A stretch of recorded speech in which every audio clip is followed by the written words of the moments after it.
Donc, on est rendu dans l'Évangile de Marc, le chapitre 8, du verset 1 à 10, où est-ce qu'on tombe dans cette partie où Jésus nourrit une seconde fois une foule. On va voir pourquoi tantôt. Donc, on va lire ce matin. Jésus nourrit encore des milliers de personnes. Et je vais vous dire que ce qui a été écrit dans ce livre-là, il y a 2000 ans, est encore actuel pour nous aujourd'hui. Ce que Jésus a dit il y a 2000 ans, c'est encore effectif pour nous. Jésus a dit qu'il est le même hier, aujourd'hui, éternellement. Donc, les promesses, ce qu'on va lire ce matin, ça s'attribue, ça s'accorde à nous directement si on les saisit par la foi ce matin. Combien est-ce qu'il y en a qui croient ça? Ces jours-là, une foule très nombreuse s'était de nouveau réunie et n'avait pas de quoi manger. Et Jésus appela ses disciples et leur dit, « Je suis rempli. » Le cœur de Jésus était rempli de compassion pour cette foule, car voilà 3 jours qu'ils sont près de moi et qu'ils n'ont rien à manger. Ça faisait 3 jours qu'ils écoutaient les paroles de Jésus, mais ils n'avaient rien mangé encore. Est-ce que ça vous est déjà arrivé de passer quelques repas ou passer quelques jours sans manger? Combien est-ce qu'il y en a que c'est déjà arrivé? Il y en a que des fois, c'est des jeûnes volontaires, mais eux autres, ça faisait 3 jours qu'ils n'avaient pas mangé. Des fois, on saute un repas, puis on a l'estomac d'un talon, et puis on sait ce que c'est hein, quand on a vraiment faim. Bien, imaginez, après 3 jours, ils devaient avoir vraiment faim, ces gens-là. Donc, Jésus, il dit, puis Jésus est conscient du problème, il dit, si je les renvoie chez eux à jeun, les forces leur manqueront en chemin, car quelques-uns d'entre eux sont venus de loin. Fait que Jésus était conscient du problème. Donc, ses disciples lui répondirent, comment pourrait-on leur donner assez de pain à manger, ici, dans un endroit désert? Jésus leur demanda, combien de pain avez-vous? Combien avez-vous de pain? 7, répondirent-ils. Alors,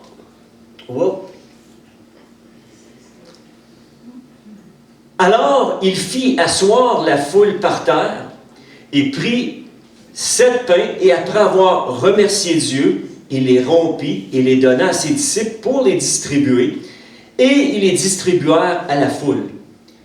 Ils avaient aussi quelques petits poissons. Jésus les bénit et les fit distribuer. Ils mangèrent et furent rassasiés. Et l'on emporta 7 corbeilles pleines des morceaux qui restaient. Donc, en plus des 4000 personnes, donc on parle de 4000 hommes, sans compter les femmes et les enfants, donc ils disent 4000 hommes, il était environ 4000, mais ça, c'est sans compter les femmes et les enfants, fait qu'il était peut-être autour de 8-10 000 personnes au moins, là, on prend un chiffre conservateur, mais ils ont tous été nourris. Jésus les a tous nourris, en entier. Ensuite, Jésus les renvoya. Aussitôt, il monta dans la barque avec ses disciples et se rendit dans la région d'Al-Manuta. Donc, Matthieu, lui, relate que c'est Magdala. Donc, dans le fond, ce n'est pas une erreur de transcription, c'est que probablement que cette ville-là avait 2 noms, ou était située l'une proche de l'autre. Donc, nous avons ici ce matin, l'épisode où Jésus nourrit 4000 personnes, et qui se trouve aussi dans Matthieu. On le voit dans Matthieu, chapitre 15, versets 32 à 39, mais c'est pour ceux qui aiment avoir des références. Et c'est la 2e fois que Jésus fait ce genre de miracle. Ça fait 2 fois. On sait que dans l'Évangile de Marc, précédemment, au chapitre 6, on l'a déjà apporté un dimanche, où est-ce que Jésus a nourri 5000 personnes avec 5 pains et 2 poissons. Là, maintenant, Jésus nourrit une foule de 4000 personnes avec 7 pains et puis quelques petits poissons. Donc, dans le verset 1 à 10 qu'on va lire ce matin, qu'on va vraiment étudier ensemble, Marc fait état de cette seconde occasion où Jésus nourrit une multitude de gens, et cette fois-ci, c'est des non-juifs. Il faut se mettre dans le contexte que Jésus, quand il est venu, juste avant sa mort et sa résurrection, avant que le Saint-Esprit ne vienne dans la chambre haute et puis que les 120 soient revêtus du Saint-Esprit, que l'Évangile soit annoncé à toute nation, bien, quand Jésus il est venu, avant sa mort, Jésus, quand le ministère qu'il faisait, les malades qu'il guérissait, il était venu pour les gens de son peuple à lui. Mais on sait que les gens de son peuple l'ont rejeté. et que Jésus aussi, il est venu pour chacun de nous, pour toutes les nations. Mais à ce moment-là, Jésus, il se ramasse dans une contrée qui s'appelle la Décapole, et puis c'est des non-juifs. Et là, Jésus, la multiplication, cette fois-ci, il l'a fait pour des non-juifs. Parce que la première multiplication, les 5000 personnes, les 5000 hommes qui étaient là, plus les femmes, plus les enfants, eh bien, c'était des Juifs, et Jésus était venu, premièrement, pour s'adresser à des Juifs. Le message était pour les Juifs, mais par la suite, on le voit au travers des évangiles, puis on va le voir ce matin aussi, que Jésus, même au travers le fait qu'il devait s'adresser aux Juifs premièrement, mais il s'est adressé à des gens de d'autres nations pour les toucher et vraiment que ces gens-là puissent entendre parler le message de la bonne nouvelle en Jésus, tout simplement. Donc, il y a plusieurs commentateurs. Donc, Jésus n'avait pas aucun préjugé en lui. Jésus était venu, les gens étaient venus pour entendre son message, comme ce matin, tu es venu pour entendre un message ici, dans ce lieu, et Jésus n'est pas là pour nous juger. Et il n'y a personne ici qui est là pour vous juger. Jésus n'a pas de préjugés envers nous. Vous savez, juste vous partager ce matin que l'Église, c'est pas un lieu pour les gens parfaits. C'est un lieu, un hôpital pour les pécheurs, pour trouver la guérison, pour être transformés. L'Église, en tout cas l'Église Bonne Nouvelle ici, c'est un hôpital pour les pécheurs, pour que les gens puissent trouver un refuge, puissent trouver en Jésus la guérison, puissent trouver la vraie identité dans ta vie en Jésus. C'est le lieu que Jésus a formé l'Église pour que les gens, quand ils viennent, soient transformés, soient changés, trouvent ce à quoi tu es appelé ce matin. Amen. Est-ce que tu es conscient de ce à quoi tu es appelé ce matin? Dieu, il a des projets de paix pour toi. Il a des plans qui sont absolument merveilleux pour ta vie, chacune de nos vies d'ailleurs. Donc, il y a plusieurs commentateurs de la Bible qui s'accordent pour dire que Marc et Matthieu ont apporté ce récit-là, ont souligné cette deuxième multiplication des pains dans leur évangile, dans le but de démontrer que Jésus désire toucher, sauver les gens de toute nation, de toute culture, de toute langue, et que Jésus désire te sauver ce matin et régner sur ta vie. C'est le but. Pourquoi Jésus est venu sur cette terre. Et il y a un verset qui nous dit dans Apocalypse, le chapitre 5, verset 19, « Et ils se mirent à chanter. » Et ça, c'est notre futur à nous. Dans le fond, c'est la projection de où on va être dans le futur. C'est dans ce verset-là ici. C'est dans ce verset-là. Vous savez que notre vie sur la terre n'est pas une finalité, qu'à l'heure de notre mort, quand notre corps va mourir, que notre esprit, notre âme, elle ne mourra pas avec notre corps, mais qu'elle va aller dans l'éternité. Et justement, Jésus, quand il est venu sur la terre, c'était pour donner la vie éternelle à chaque être humain.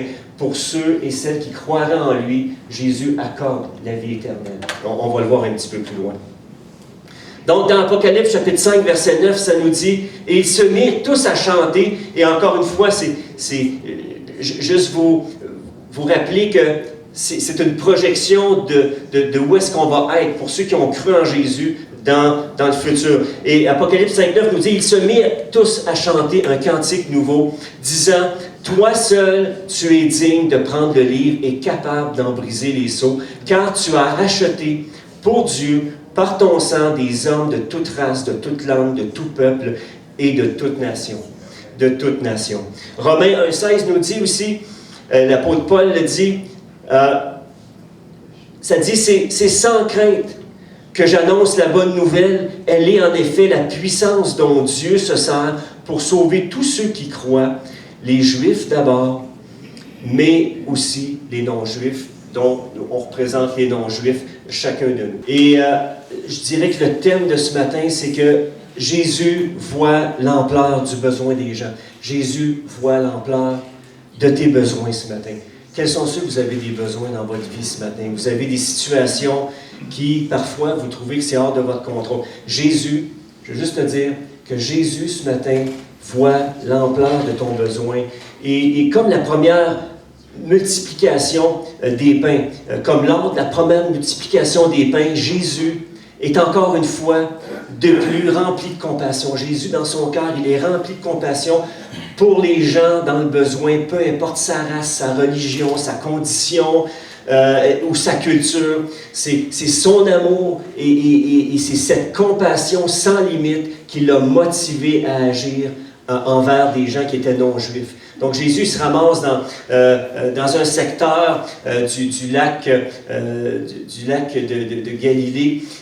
Il se ramasse dans un secteur où est-ce que c'est des non-juifs, mais Jésus a tellement à cœur les gens, a tellement à cœur leurs biens, leurs besoins, qu'il fait ce miracle parce qu'il veut voir leur vie être touchée puis transformée. Comment est-ce qu'il y en a ici que vous voulez vivre du concret dans votre vie? Vous voulez vivre du concret, quelque chose qui est vrai, tout simplement.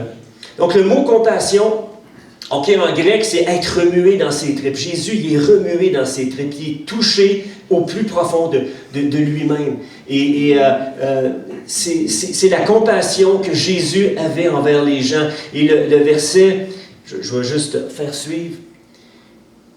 Donc, ce matin, Jésus voit l'ampleur du besoin des gens. Jésus voit l'ampleur de ton besoin. Et la compassion, en grec, c'est être remué dans ses tripes. Et dans le verset 2 et 3, on va continuer, on va y aller verset par verset ce matin. Marc mentionne que cette foule-là avait suivi Jésus pendant 3 jours sans rien manger. Elle s'était rassemblée pour écouter la parole de Dieu, pour recevoir la nourriture spirituelle dont elle avait besoin.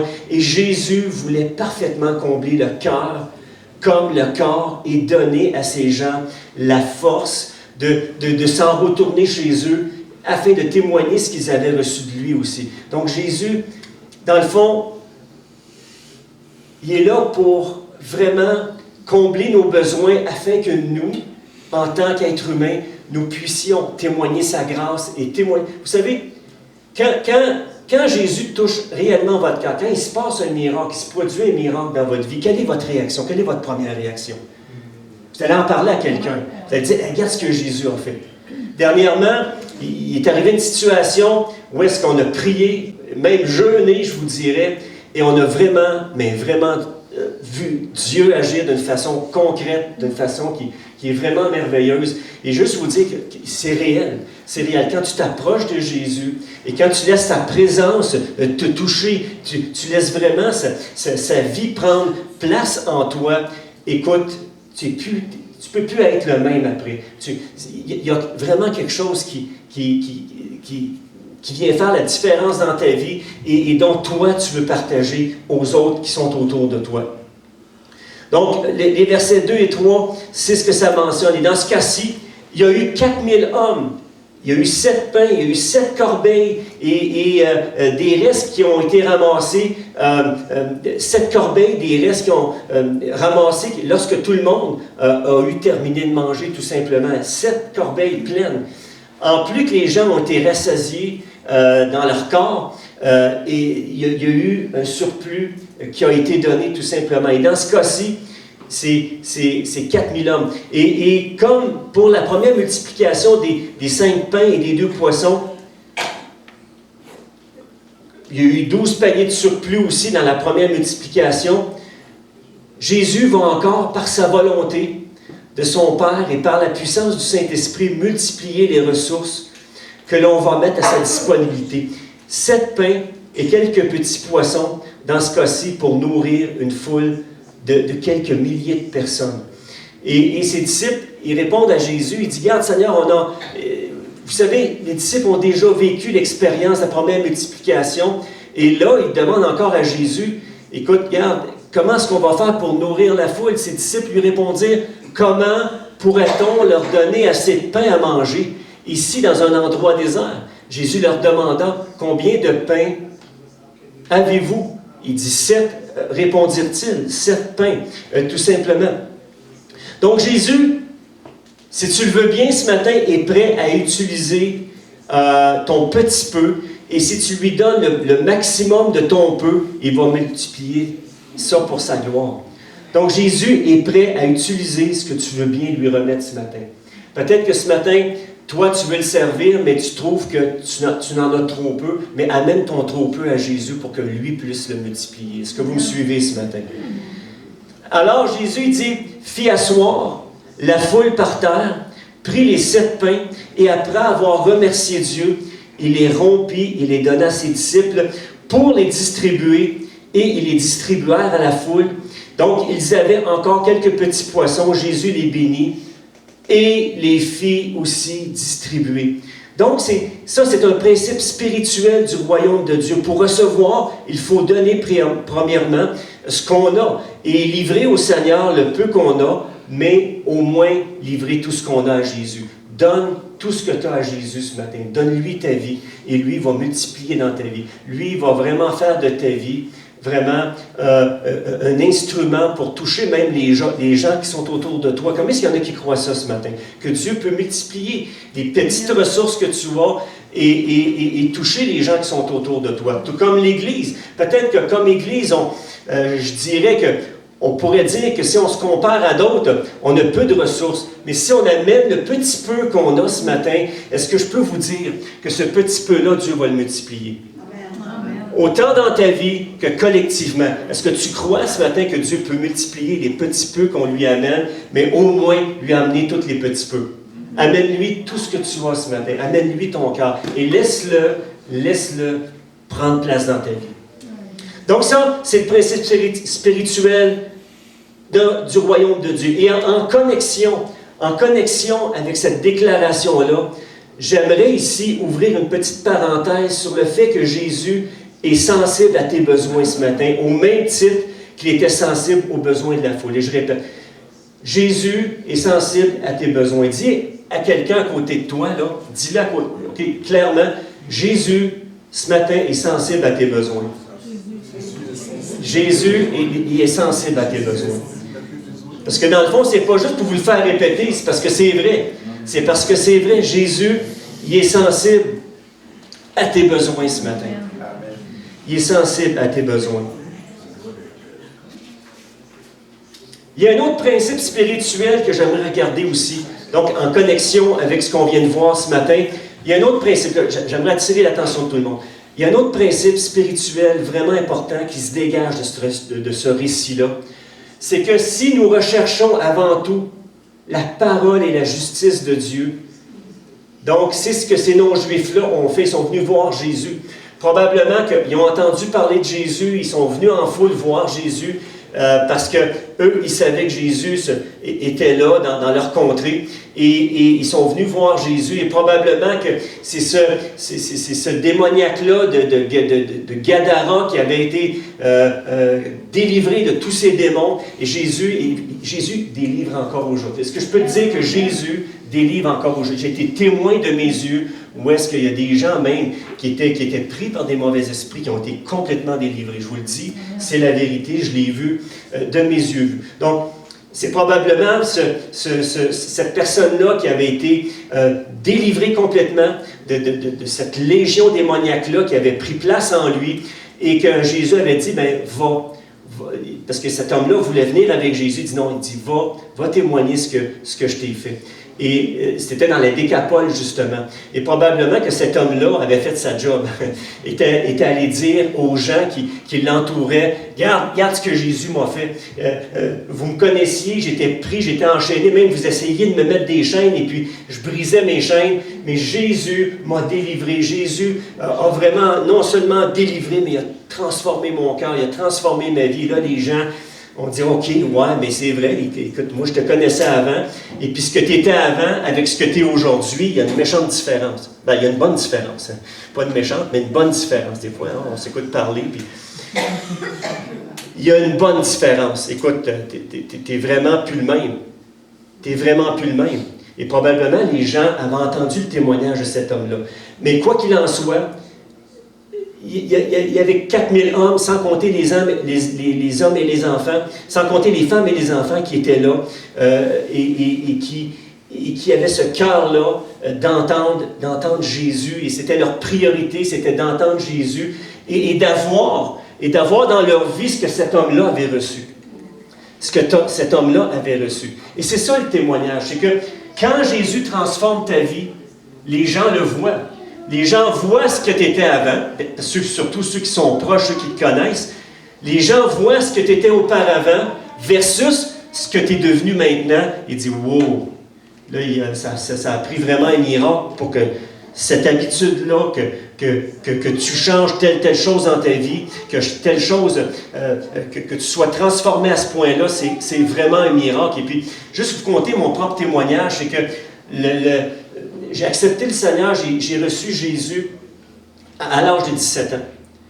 Mais premièrement, j'ai réalisé, en lisant un tract qui parlait justement que sans Jésus, on était foutus.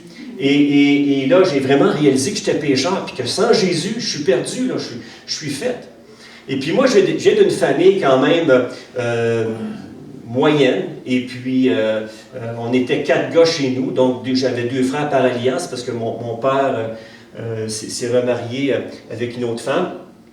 Et puis, cette femme-là avait deux garçons, et puis moi, j'avais un frère en propre aussi. Et puis, à l'âge de 17 ans, je travaillais à l'hôpital, l'Hôtel Dieu, comme étudiant à Amos. Et puis, à un moment donné, comme tout individu, comme tout être, je me posais des questions existentielles. C'est qu'est-ce que je fais sur cette terre? C'est quoi le but pour lequel j'existe? Hein? Vous avez déjà posé cette question-là?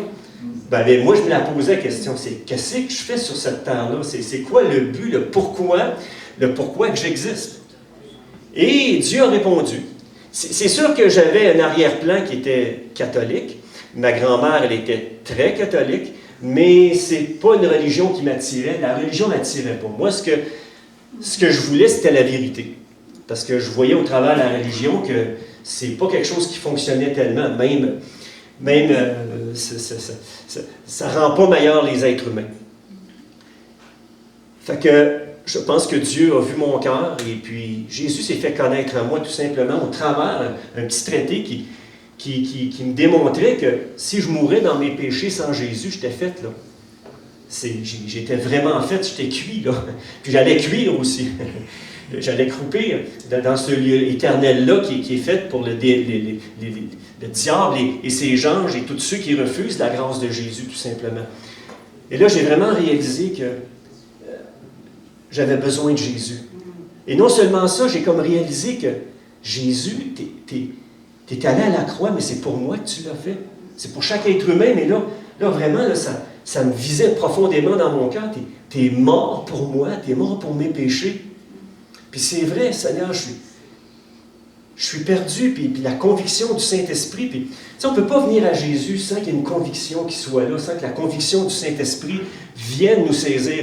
Et moi, cette fois-là, il y a une conviction du Saint-Esprit qui vient me saisir dans mon cœur. Je suis pécheur, je suis perdu, sans Jésus, je suis foutu. C'est exactement ce qui est arrivé. Et tout ce que j'ai fait, c'est « Ok, Seigneur, je te demande pardon pour mes fautes. Mais merci de m'aimer à ce point-là. Merci de m'aimer, d'en avoir souffert sur la croix comme tu as souffert. Merci, Jésus, d'être venu pour moi. D'ailleurs, pour chaque être humain, mais là, pour moi, merci de me pardonner mes fautes. Et là, tout de suite, j'ai demandé pardon pour mes fautes. J'ai reconnu ma culpabilité. J'ai reconnu que devant Dieu, j'étais pécheur et que j'étais perdu. Et à ce moment-là, il y a comme une joie qui est venue remplir mon cœur. Ça, c'est ce qu'on appelle la grâce de Dieu. Il y a une joie profonde, une profonde joie qui ne peut pas s'exprimer. Il faut que tu la vives, cette joie-là. Il faut que tu la vives pour être capable de mettre un mot dessus ou mettre des mots là-dessus, mais il y a une joie inexprimable qui est venue remplir mon cœur. Et là, je savais à ce moment-là que Jésus avait pris place dans mon cœur. Tout simplement parce que je l'avais invité. Et que j'avais reconnu que sans lui, j'étais perdu. Et c'est ça le message de bonne nouvelle, mes amis. C'est que Jésus est mort sur la croix. Il est ressuscité afin que nous ayons la vie. Et qu'à la fin, nous puissions ressusciter aussi en nouveauté de vie et vivre l'éternité avec lui. Il nous offre la vie éternelle simplement si nous mettons notre foi en lui. La Bible dit, si tu confesses de ta bouche, et c'est l'apôtre Paul dans l'Épître aux Romains qui dit, si tu confesses de ta bouche le Seigneur Jésus, et si tu crois dans ton cœur que Dieu l'a ressuscité d'entre les morts, tu seras sauvé. Tout simplement. Et c'est pas par nos mérites. Éphésiens nous dit, c'est pas par tes mérites que tu peux être sauvé. C'est pas par nos propres forces ou parce que mes mérites pèsent plus dans la balance que mes bonnes actions pèsent plus que mes mauvaises. Ça n'a rien à voir, ça, aux yeux de Dieu.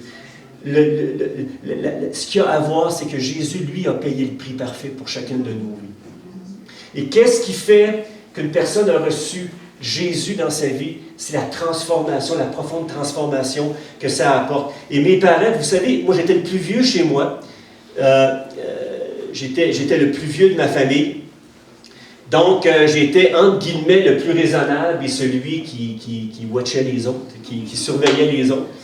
Mais j'étais le plus, si on veut, le plus raisonnable. J'étais pas... Vous savez, si je vous dirais là, que avant de connaître Jésus, j'ai pas consommé de drogue. Je dis pas ça parce que... Mais ça ne m'intéressait pas.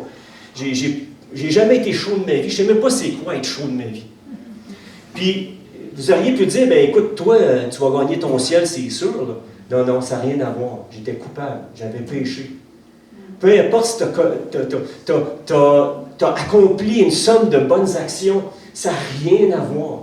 Parce que c'est par grâce que nous sommes sauvés. C'est simplement en réalisant que, à la base, quand tu nais pécheur, et à la base, tu as besoin de Jésus. Chaque être humain a besoin de Jésus pour être sauvé, pour être racheté, pour être pardonné de ses fautes. Et c'est ça qui fait toute la différence entre une religion et la grâce de Jésus qui veut vivre une relation avec toi ce matin et qui veut t'aider à marcher avec lui tous les jours de ta vie.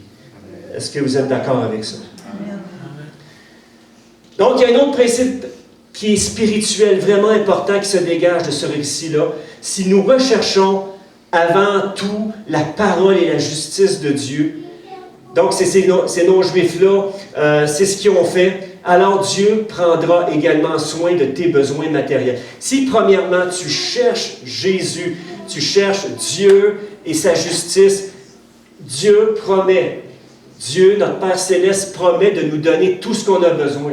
Tout ce qu'on a besoin, on n'a pas besoin là, de le rechercher par nous-mêmes. Dieu va nous donner ce qu'on a besoin au-delà de toute mesure. Combien est-ce qu'il y en a qui croient ça ce matin? Ça nous dit, ici, dans Matthieu chapitre 6, verset 31 à 34, ça nous dit, « Ne vous inquiétez donc pas et ne dites pas, que mangerons-nous, que boirons-nous, avec quoi nous habillerons-nous? En effet, ceux-là, ce sont les membres des autres peuples qui le recherchent, ou les païens, ou les sans-Jésus.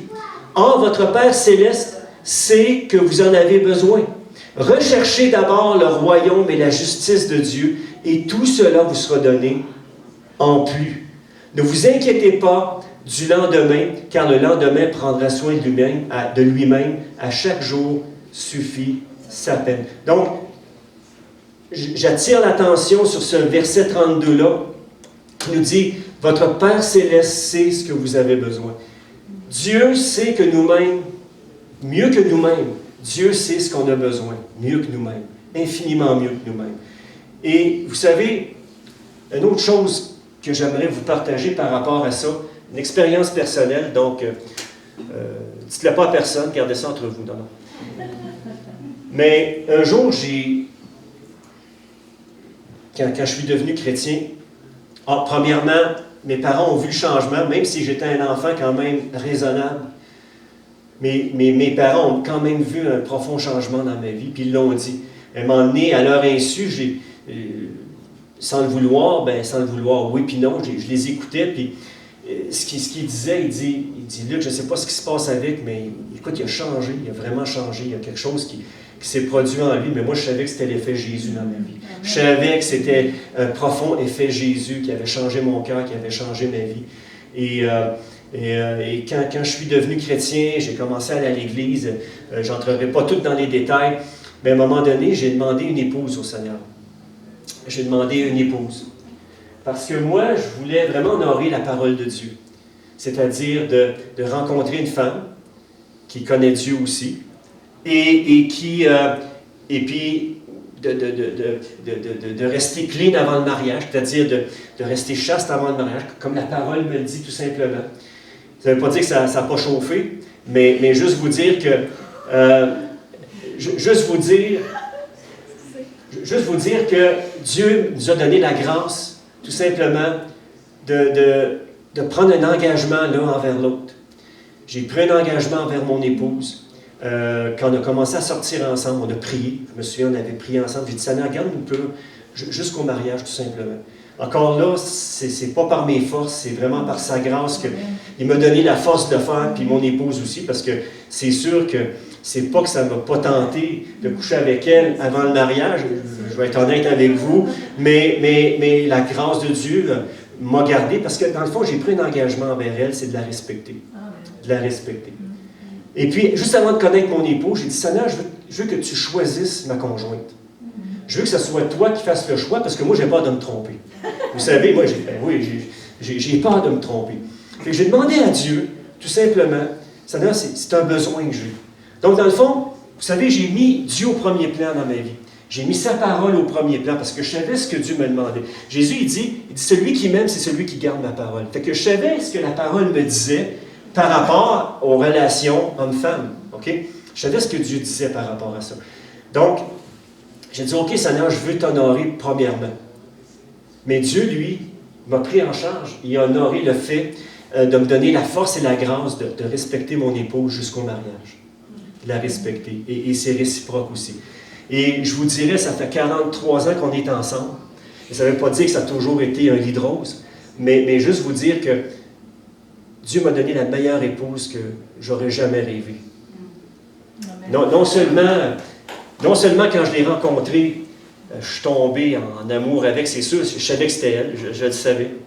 Quand la première fois que je l'ai vue, c'est comme si le radar du Saint-Esprit me disait c'est elle, tout simplement. Et puis, dans le fond, j'ai commencé à la fréquenter. Elle a fréquenté tout simplement selon les principes de Dieu. Je vais vous dire, quand on met Dieu, son royaume au premier plan, Dieu s'occupe de nos besoins.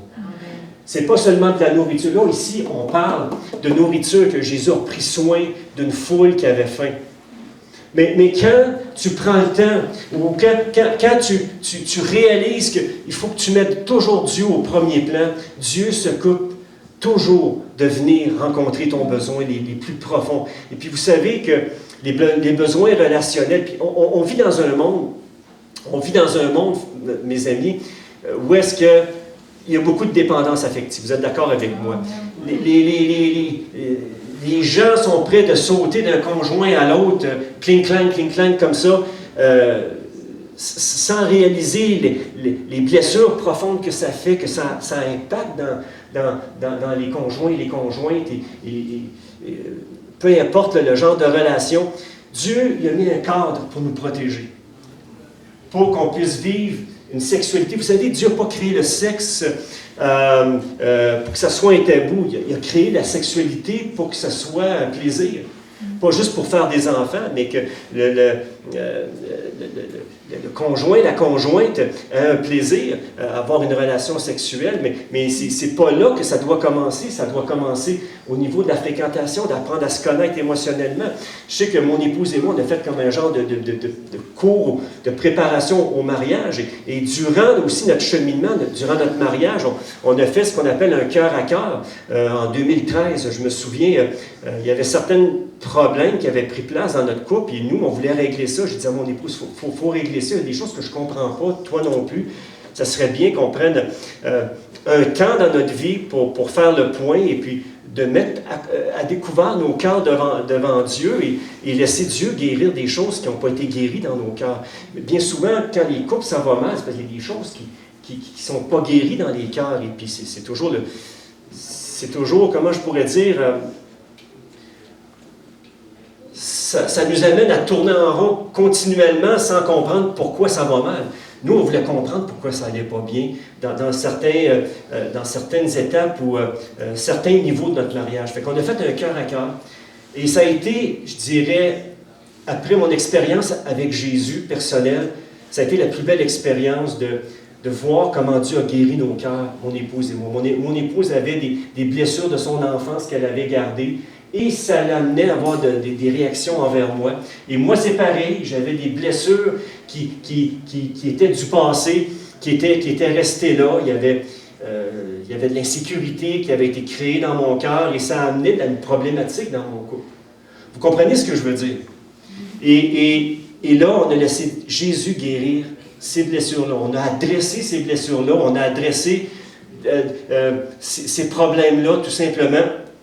Et la personne qui nous suivait, tout simplement, nous a prié avec nous. On a amené ça à Jésus, puis on a laissé Jésus guérir nos cœurs et de mettre une croix sur le passé en relâchant le pardon.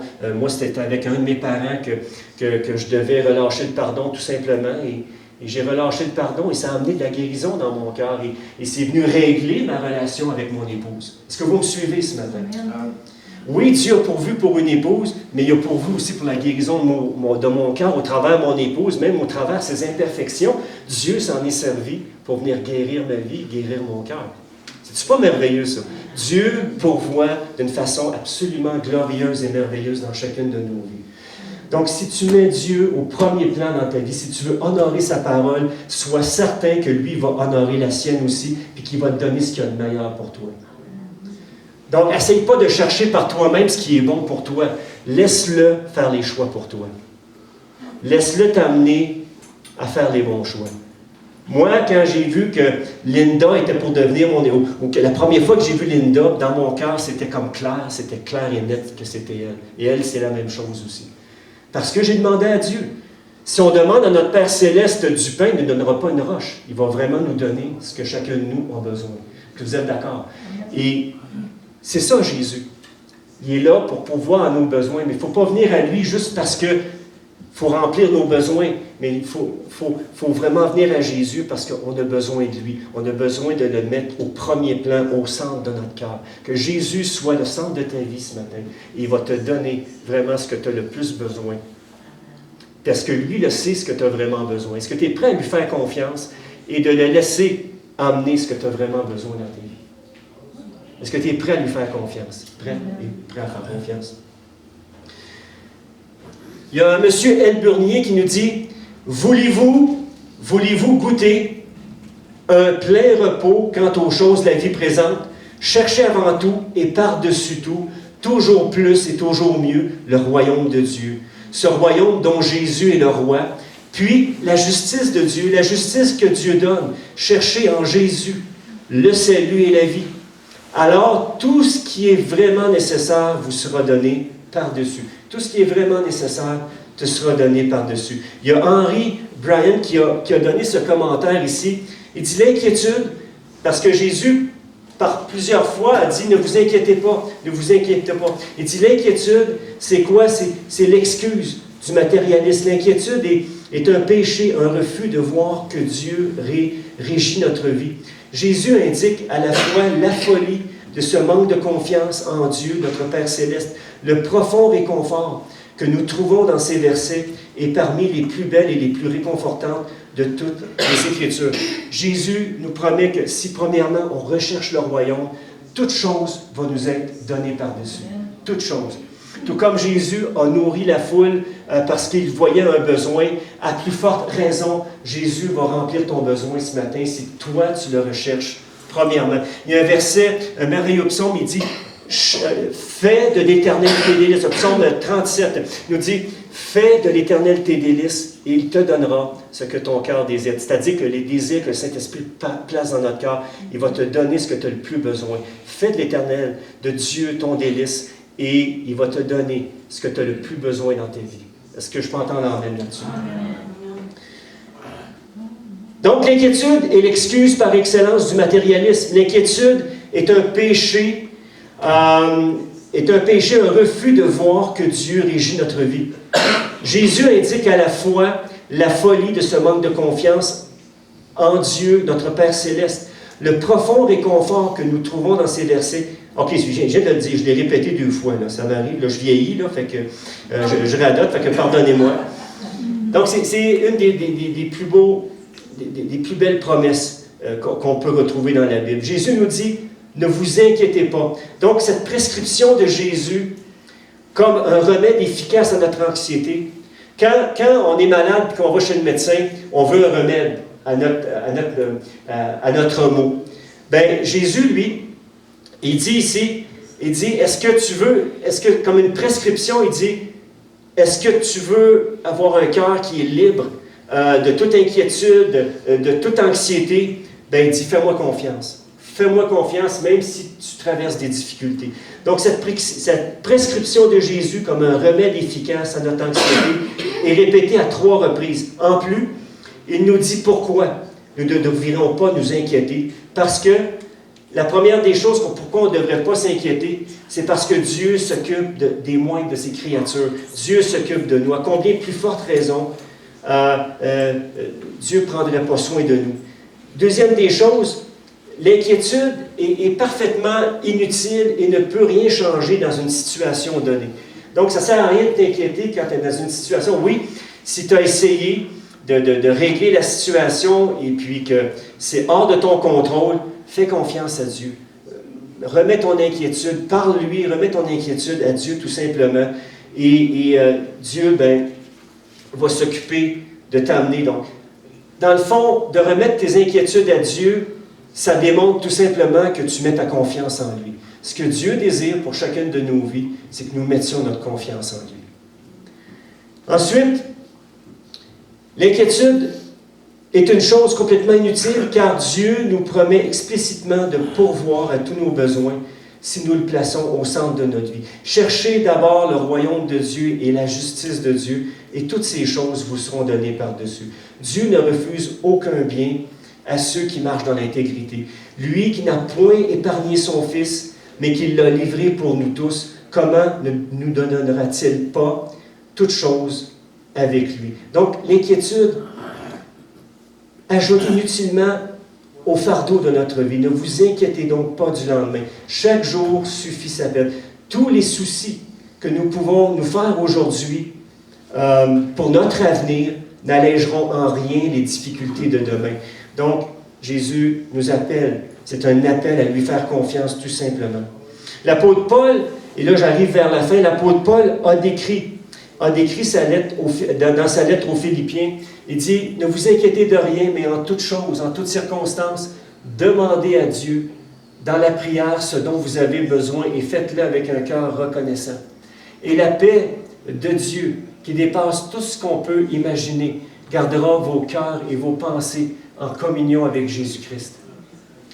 D'ailleurs, mon Dieu subviendra pleinement à tous vos besoins selon sa richesse glorieuse manifestée en Jésus-Christ. Mon Dieu subviendra pleinement à tous vos besoins selon sa richesse glorieuse en Jésus-Christ. Dieu veut mettre une paix dans nos cœurs et cette paix-là, elle vient tout simplement dans notre confiance qu'on met en lui, tout simplement. Donc, il nous appelle à ne pas nous inquiéter en toutes circonstances, à demander à Dieu dans la prière pour tous nos besoins. Versets 8 et 9, « Ils mangèrent et furent rassasiés, et l'on emporta 7 corbeilles pleines de morceaux qui restaient. Ceux qui mangèrent étaient environ 4000 hommes, sans compter les femmes et les enfants. Ensuite, Jésus les renvoya. » Parce que là, Jésus savait qu'ils pouvaient s'en aller, leurs besoins étaient comblés. Et c'est ce que Jésus veut faire dans ta vie. Il veut combler tes besoins. Dans la mesure où toi, tu le mets au centre de ton cœur, de ta vie.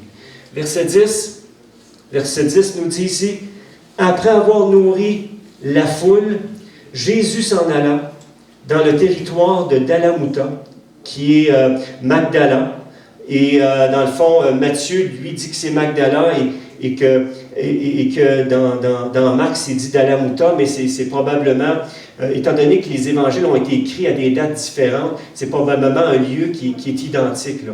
Un petit peu comme Bellecour et Santerre. Là. Probablement, les villes sont proches. Là. Des fois, on regarde sur une map, on voit Bellecour, puis on ne voit pas Santerre. Fait que, tu sais, c'est ça. Là. Des fois, ça arrive. Là. Fait que, c'est juste pour vous dire que probablement, c'est 2 villes qui étaient proches. Et tout ça pour dire, dans le fond, ma conclusion ce matin que j'aimerais apporter, c'est là où il y a une vision pour combler un besoin, il y a une provision. une provision du ciel qui s'en vient. Et ne sers jamais Dieu en fonction de tes ressources, mais en fonction de Jésus qui est ta source. Si Jésus est ta source première, si Jésus est la source première dans ta vie, sois certain qu'il va multiplier et qu'il va t'amener à faire les œuvres qu'il a déjà préparées d'avance pour toi. Est-ce que vous me suivez ce matin? Amen.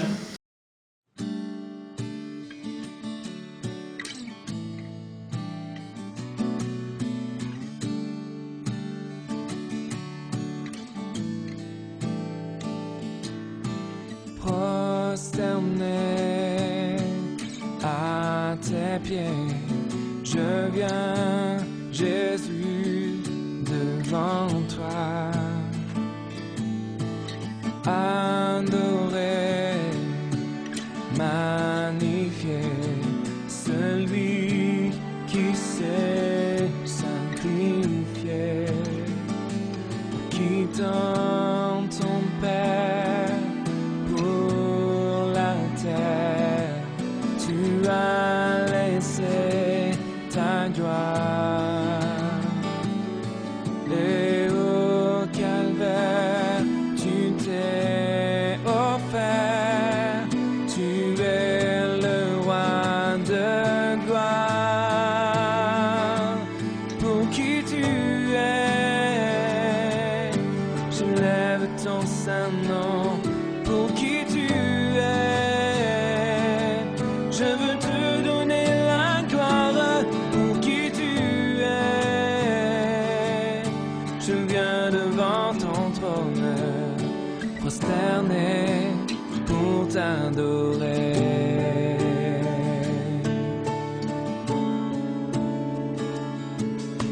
Enseigne-moi à te louer, non pas pour ce que tu fais. Oh, apprends-moi à t'aimer malgré mes difficultés. Et même si je ne vois pas ta main posée sur moi, tu as promis qu'à chaque pas, tu serais près de moi.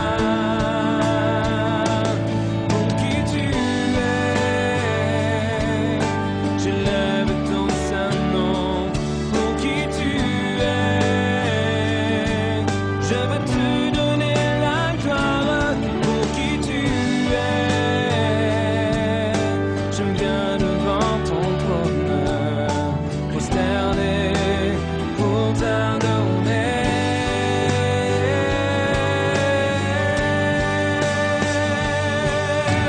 Toute ma vie, je te louerai, Seigneur.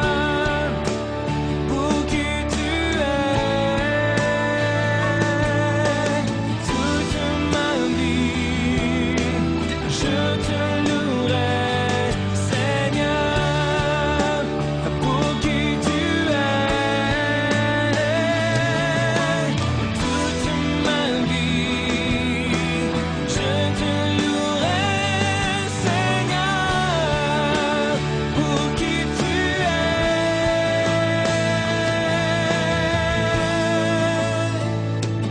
pour qui tu es, je lève ton saint nom. Pour qui tu es, je veux te donner la gloire. Pour qui tu es, je viens devant ton trône, prosterné pour t'adorer.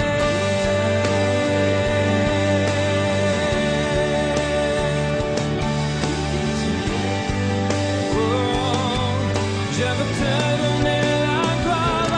Pour qui tu es,